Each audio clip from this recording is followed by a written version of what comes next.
கிறிஸ்துவில் மிகவும் பிரியமான அன்பு உறவுகள் அனைவருக்கும், ஷெப்பர்ட்ஸ் கால் யூடியூப் நேயர்கள் அனைவருக்கும் எனது நெஞ்சார்ந்த வாழ்த்துக்களையும் வணக்கங்களையும் அன்போடு பாசத்தோடு தெரிவித்துக் கொள்கிறேன். பிரியமான அன்பு உறவுகளே, இன்றைக்கு தாய் திருச்சபை இயேசுவின் அப்போஸ்தலரான புனித யாக்கோபின் விழாவை கொண்டாடி மகிழ்கிறது. இந்த யாக்கோபு கிறிஸ்துவ மரபில் மிக முக்கியமானவர். Is a significant and prominent figure in the Christian faith. இவரை தவிர்க்கவே முடியா. இயேசு அப்போஸ்தலரை தேர்ந்தெடுக்கிற பொழுது முதலில் தேர்ந்தெடுத்த 4 நபர்களுள் இவர் மிக முக்கியமானவர். எப்படி பேதுரு, அந்திரேயாவோ அதுபோல யாக்கோபு, யோவான் சகோதரர்களை தேர்ந்தெடுக்கிறார். வலைகளை தன் தந்தை செபெதேயோடு சேர்ந்து பழுது பார்த்து கொண்டிருக்கிற அந்த ஒரு இயல்பான இடத்தில் தான் இவர்களுக்கு அழைப்பு கிடைக்கிறது. இந்த யாக்கோபு அப்போஸ்தலிக்க பணிக்கும் அவர் கொண்ட ஆழமான நம்பிக்கைக்கும் பெயர் போனவர். அப்போ நம்முடைய விசுவாசத்துல நாம எப்படி இருக்கிறோன்ற கேள்வியை யாக்கோபின் விழா நமக்கு நினைவூட்டுகிறது. நான் ஆழமா இருக்கிறேனா? என்னுடைய அப்போஸ்தலிக்க பணியை திருமுழுக்கின் வேளையிலே நான் பெற்றுக்கொண்ட அந்த கடமைகளை நான் உண்மையிலே நிறைவேற்றுகிறேனா என்கிற கேள்வியை இந்த விழா நமக்கு எழுப்புகிறது. கலிலேய கடற்கரையில் ஒரு சாமானிய வாழ்க்கை வாழ்ந்தவர் தான் நம்முடைய யாக்கோபு. செபெதேயு, சலோமே அவருடைய சகோதரர் யோவானோடு சேர்ந்து ஒரு சாமானிய வாழ்க்கை, ஒரு சாதாரண எளிய வாழ்க்கை, மீன்பிடி தொழிலை செய்து வந்தவர். இந்த கலிலேய கடற்கரை இருக்குது அல்லவா, இது மிக முக்கியமான தலம். சிலருக்கு ஒரு டர்னிங் பாயிண்ட் என்று சொல்லுகிறோம். ஒரு மாற்றம் இல்லை, அந்த மாற்றத்தை சிலர் நமக்கு ஒரு சில மனிதர்கள் ஏற்படுத்துகிறார்கள். ஒரு சில இடங்கள் நமக்கு அந்த மாற்றத்தை கொடுக்கும். உதாரணத்துக்கு நம்ம சொல்லலாமே, நமக்கு தெரிஞ்சது போல புத்தருக்கு இந்த எவ்வாறு இந்த போதி மரம் மிக முக்கியமான ஒரு இடமாக இருக்கிறதோ, அவருக்கு ஞானம் கிடைத்த ஒரு இடமாக இருக்கிறதோ, அதுபோல இந்த கலிலேய கடற்கரை யாக்கோபு, யோவானுக்கு மிக முக்கியமான இடம். சாதாரண அவர்கள் புழங்கி கொண்டிருந்த, நடந்து கொண்டிருந்த, தொழில் செய்து கொண்டிருந்த ஒரு இடம். அந்த இடத்துல வலைகளை பழுது பார்த்து கொண்டிருக்கிறார்கள் தன்னுடைய தந்தை செபெதேயுவோடு. அப்போதான் என்னை பின்பற்றி வா என்கிற ஒரு அழைப்பு அவர்களுக்கு கொடுக்கப்படுகிறது. யாக்கோபும் யோவானும் வலைகளை விட்டுவிட்டு, படகுகளை விட்டுவிட்டு, தன் தந்தையை விட்டுவிட்டு, தன் தலைவன் இயேசுவோடு அவர்கள் புறப்படுவதை நாம் பார்க்க முடியும். பிரியமான அன்பு ஷெப்பர்ட்ஸ் கால் யூடியூப் நேயர்களே, மாற்றங்கள், சேஞ்ச் நமக்கு வெளியில் நிகழ்கிற ஒன்று அல்ல, நமக்கு உள்ளே நிகழ்கிற ஒன்று. அந்த எனக்கு உள்ளே நிகழ்கிற அந்த மாற்றம்தான் என்னை ஒரு நேரிய கோட்டிலே அழைத்து செல்லும். இன்னும் சொல்லப்போனால் இந்த மாற்றத்தை கிரேக்க மொழியில் மெட்டனோயா என்று கூட நான் சொல்லலாம். Change of heart. ஒரு தீர்க்கமான முடிவு எங்கே கிடைக்கும், இனி நான் இதுமாதிரி இருக்கக்கூடாது, நான் ரொம்ப தவறு பண்ணிட்டேன் அப்படின்னு நான் எப்போ உணர்றேன், எனக்கு உள்ளே எப்போ அந்த உணர்வு வருகிறதோ அப்போ தான் அந்த மாற்றமும் பிறக்கும். அதுபோல் இந்த கலிலேய கடற்கரை இருக்கிறது அல்லவா, அது தான் அந்த இடத்துல தான் இவருக்கு ஒரு பெரிய மாற்றம் கிடைக்கிறது. பெரிய பேராலயங்களிலோ அல்லது பல்கலைக்கழகங்களிலோ தான் படித்த பெரிய பெரிய பாட நூல்களின் வழியாகவோ இவருக்கு அந்த மாற்றங்கள் பிறக்கவில்லை. தான் புழங்கின, நடந்த, தொழில் செய்த, படுத்து உறங்கின அந்த கடற்கரை, கலிலேய கடற்கரையில் தான் அந்த மாற்றங்கள் நிகழ்கிறது. இந்த விழா நமக்கு ஒன்றை தெளிவுபடுத்துகிறது. நாம் வசிக்கிற குடும்பங்கள் நமக்கு மாற்றங்களை தர வேண்டும். நம்முடைய உடன்பிறப்புகள் நமக்கு மாற்றங்களை கொடுக்க வேண்டும். நாம் பேசுகிற வார்த்தைகள் பிறருக்கு மாற்றங்களை தர வேண்டும். இயேசுவின் வார்த்தை யாக்கோபுக்கு மாற்றத்தை கொடுத்தது. எனவே இந்த யாக்கோபு விழா மிகச் சிறப்பான ஒரு விழா. சிறப்பான அழைப்பு யாக்கோபுக்கு கொடுக்கப்படுகிறது. அது என்ன அழைப்பு? சிறப்பான அழைப்பு யாக்கோபு கொடுக்கப்படுகிறது. என்ன அழைப்பு? வேலையை மாற்றி கொடுக்குற அழைப்பா? நீங்கள் மருத்துவராக இருக்கிறீங்க, இனிமேல் மருத்துவராக இருக்க தேவையில்ல, நீங்கள் வேற ஒரு வேலையை செய்யுங்க. நீங்கள் பொறியாளராக இருக்கிறீங்க, அந்த வேலையை செய்ய தேவையில்ல, வேற ஒரு வேலையை செய்யுங்க அப்படின்னு சொல்லிட்டு வெறும் வேலையை மாற்றி கொள்கிற ஒரு அழைப்பை ஆண்டவர் இயேசு யாக்கோபுக்கும் யோவானுக்கும் கொடுக்கல. அப்போ என்ன அழைப்பு அப்படின்னா, தூர தேசத்துக்கு தன்னுடைய வார்த்தைகளை அவர்கள் எடுத்து செல்ல வேண்டும். நீ இத்தனை நாள் மீன் பிடிச்சிட்டு இருந்த, நான் உன்னை மனிதர்களை பிடிப்பவனாக மாற்றப் போகிறேன். பாருங்க இந்த அழைப்பு எப்படிப்பட்ட அழைப்பு. இது வரைக்கும் இப்படி ஒரு அழைப்பை யாக்கோபு கண்டதில்லை. அதனால தான் அவருக்கு பெரிய மாற்றம் ஏற்படுகிறது. என்னை பின்பற்றிவான்னு யாரும் சொன்னதில்லை. புதிய குரலாக இருக்கிறது, புதிய அழைப்பாக இருக்கிறது. இறையரசை பரப்புவதற்கான பெரிய வலுவான அழைப்பாக அவருக்கு உள்ளே தோன்றியது. அதனால தான் அவர் பின்பற்றுகிறார். அப்போ தூர தேசத்திற்கு இயேசுவினுடைய வார்த்தைகளை அறிவிப்பதற்காகவும் வரவிருக்கிற அந்த நாட்களிலே கிறிஸ்துவத்திற்கான அடித்தளத்தை அவர் நிலைநாட்டுவன் தான் யாக்கோபு அழைக்கப்படுகிறார். ஒரு இடத்துல நம்ம பார்க்கிறோம், செபதேயுனுடைய மனைவி யாக்கோபு யோவானுடைய தாயார் ஆண்டவரிடத்துல கேட்குறாங்க, நீ ஆட்சி உரிமையோடு வருகிற பொழுது என்னுடைய பிள்ளைகளில் இருவரில் ஒருவன் வலப்பக்கம் ஒருவன் இடப்பக்கம் அமர வேண்டும் என்று. அப்போ ஆண்டவர் சொல்றாரு, நான் குடிக்கும் துன்ப கிண்ணத்தில் உங்களால் குடிக்க இயலுமா அப்படின்னு கேட்கிற பொழுது இவங்க முடியும் அப்படின்னு சொல்கிறாங்க. ஆண்டவர் முன் அறிவித்த அந்த துன்ப கிண்ணத்தை யாக்கோபு சுவைப்பதை நாம் பார்க்கிறோம். அவருடைய கடைசி காலத்தில் சாட்சியா மறை சாட்சியா அந்த துன்பத்தை சுவைப்பதை பார்க்கிறோம். என்னை பின்பற்றி வா என்று இயேசு அழைத்த உடனே, எப்போ அந்த அழைப்பை இவர் ஏற்றுக்கொள்கிறாரோ உடனே யாக்கோபு ஒரு பெரிய ஆர்வமுள்ள, துடிப்புள்ள, உற்சாகமுள்ள ஒரு திருத்துதராக உருவெடுப்பதை பார்க்கிறோம். நாம் சில இடங்களில் பார்க்கிறோம், பங்கு தந்தையா என்னை நியமனம் செய்கிறார் என்று வைத்துக்கொள்வோம். என்னை வைத்து நான் சொல்லுகிறேன், நான் அந்த பங்கு தளத்துக்கு சென்று பணியை தொடங்குவதற்கு காலதாமதம் எடுத்துக்கொள்கிறேன். கொஞ்சம் லேட்டாக செய்யலாம் அப்படின்ற மாதிரி ஒரு எண்ணம். இப்போ எப்படி எனக்கு ஒரு எண்ணம் அப்படி இருக்கிறதோ, ஒரு ஆசிரியராக ஜூன் மாதத்தில் பள்ளிகளை தொடங்குகிறோம் வைத்துக்கொள்வோம். அந்த முதல் நாளே வேகமாக வேலை செய்யணும், முதல் நாளே பிள்ளைகளுக்கு கற்றுத்தரணும்னு சொல்லிட்டு ஆர்வமாக நம்ம போகணும். இது மாதிரி ஒவ்வொரு துறையிலும் நம்ம எடுத்துக்கொள்ளலாம்.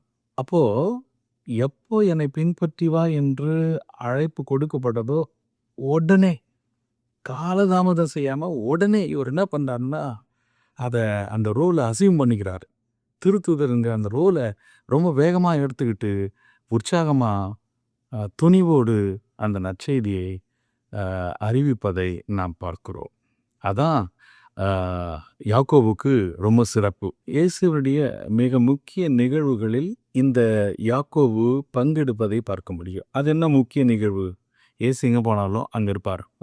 ஒரு க்ளோசர் சர்க்கிள் என்று சொல்லுகிறோம். ஒரு நெருங்கிய வட்டத்துக்குள்ள யாக்கோபு வருவார், கண்டிப்பாக வருவார். உதாரணத்துக்கு தோற்றமாற்றும் பொழுது நம்ம பார்க்குறோம், பேதுரு, யாக்கோபு, யோவான் அங்கே இருக்கிறாங்க. மிக முக்கியமான ஒரு நிகழ்வு. தன்னுடைய தெய்வீகத்தன்மையை வெளிப்படுத்துகிறார் ஆண்டவர். பாருங்க, 12 அப்போஸ்தலர்கள் இருந்தாலும் கூட அவர்களுள் 3 நபரை தான் அவர் கூட்டிகிட்டு போகிறார் மேலே. பேதுரு, யாக்கோபு, யோவான்.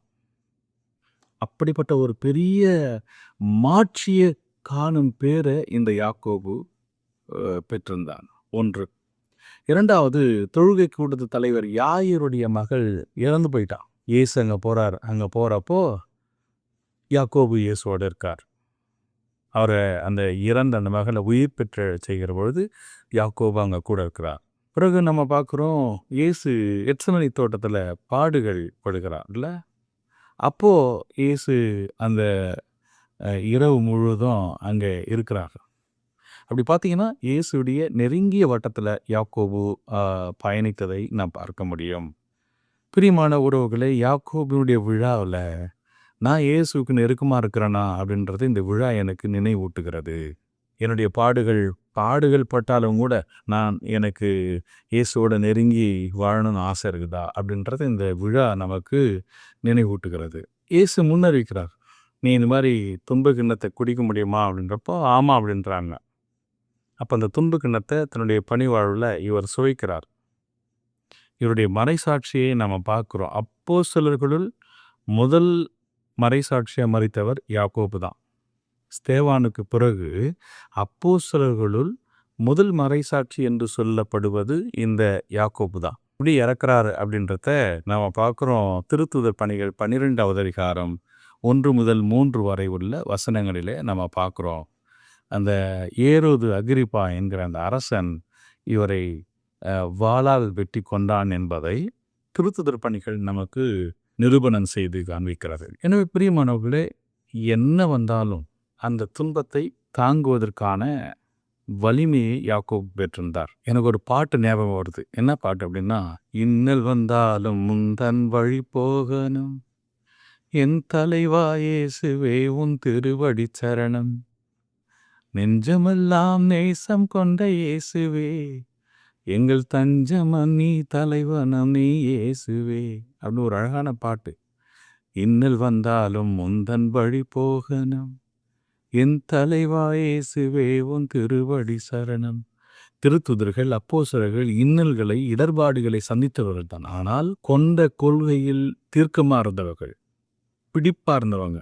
அப்படிதான் யாக்கோபு ஆண்டவருடைய வார்த்தையை அறிவிப்பதற்காக சென்ற பொழுது மறைசாட்சியாக அவர் மரிப்பதை பார்க்கிறோம்.